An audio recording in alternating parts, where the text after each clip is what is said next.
Asher, saang mga bahagi ng EDSA nakararanas ng pinakamabigat na trapiko bunsod ng mga pagkukumpuni sa EDSA?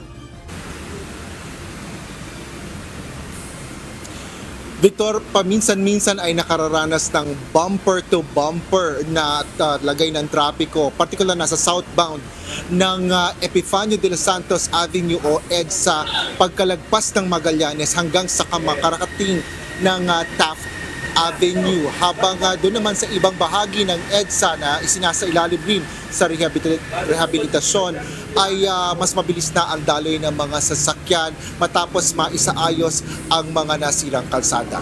Napalitan na ng mas matibay na semento at asfalto ang mga kalsada sa EDSA na kinukumpuni ng Department of Public Works and Highways o DPWH. Partikular ito sa EDSA northbound at southbound sa pagitan ng Guadalupe, Makati City at sa Rojas Boulevard sa Pasay City.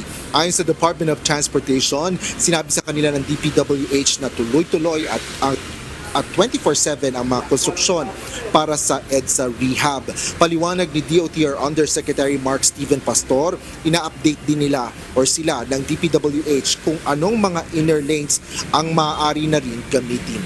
Yung southbound from EDSA Orense to Buendia, balik na sa dedicated lane ng busway natin. Sa northbound from Buendia to Orense, dedicated lane na rin siya. It's just that pinabalik yung barriers natin paunti-unti. So for our Buendia stations, nagagamit na natin ulit. But as of last night, yung Tramo station naman natin ang hindi ma-access kasi nandun yung asphalt overlay ng DPWH. Inihayag din ni Yusek Pastor na ipinag-utos nila sa mga bus operator ang full deployment ng mga bus units na nakatalaga sa EDSA busway.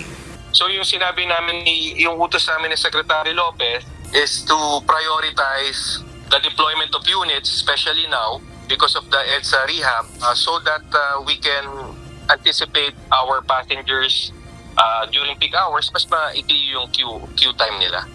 Victor, sa kasalukuyan, batay na rin sa impormasyon na inilabas ng DPWH ay isinasagawa ang concrete reblocking at asphalt overlay sa ilan pang portions ng EDSA. Sa parehong bahagi pa rin ito sa pagitan ng Magallanes at Rojas Boulevard, particular na sa tatlong inner lanes, kabilang na dyan yung EDSA busway. Para sa pangangasiwa ng trapiko, sinabi naman ni Yusek Steven or Mark Steven Pastor na nag-deploy din sila ng mga tauhan mula sa DOTR para nga mga siwa sa trapiko. Partikular na dito sa ito yung mga kawani ng DOTR, Special Action and Intelligence Committee for Transportation o SAI.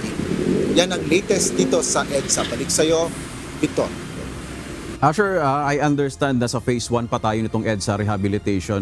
So far ba doon sa monitoring, on track ba sila dito sa kanilang schedule at kailan ba matatapos yung mga ginagawang repairs dyan sa may bahagi ng Makati at saka Pasay City?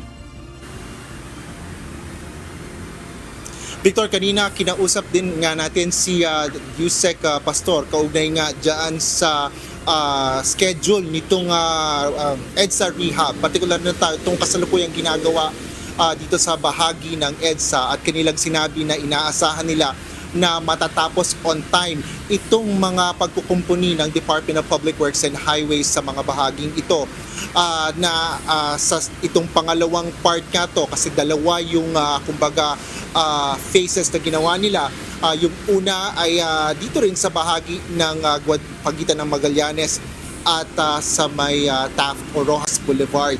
Ngunit sa ngayon, mula December 28 hanggang January 5, araw yan ng Lunes, ngunit sa madaling araw yan ay matatapos, ay inaasahan nga na matatapos yan on time. At ang sabi ng DPWH sa kanilang huling anunsyo noong Biyernes naman, sinasabi nila na kanilang tinitingnan din na maaaring mas maaga nilang matapos itong mga pagkukumpuni sa bahaging ito ng EDSA.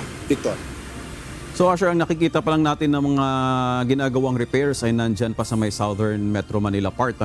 Kailan naman aasahan yung mga pagkukumpuni sa sections ng EDSA na nasasakop ng Quezon City hanggang dito sa may Caloocan area, Asher? Yes, Victor, sa ngayon wala pang inilalabas na anunsyo o kumpirmasyon ng DPWH kaugnay dun sa ilan pang mga bahagi ng EDSA, particular nga dyan sa may Quezon City dahil nalalaman naman natin na may ibang mga sirang bahagi dyan ng kalsada ng EDSA. Ngunit sa ngayon, ang inaasahan lang natin ay maglalabas at maaaring ang target na pagkukumpuni ng DPWH sa mga bahaging yan ng EDSA ay kapag mayroong mahabang mga holidays which is probably sa mga end of March or April. Ngunit yan ay aantabayan na natin mula nga sa DPWH. Victor.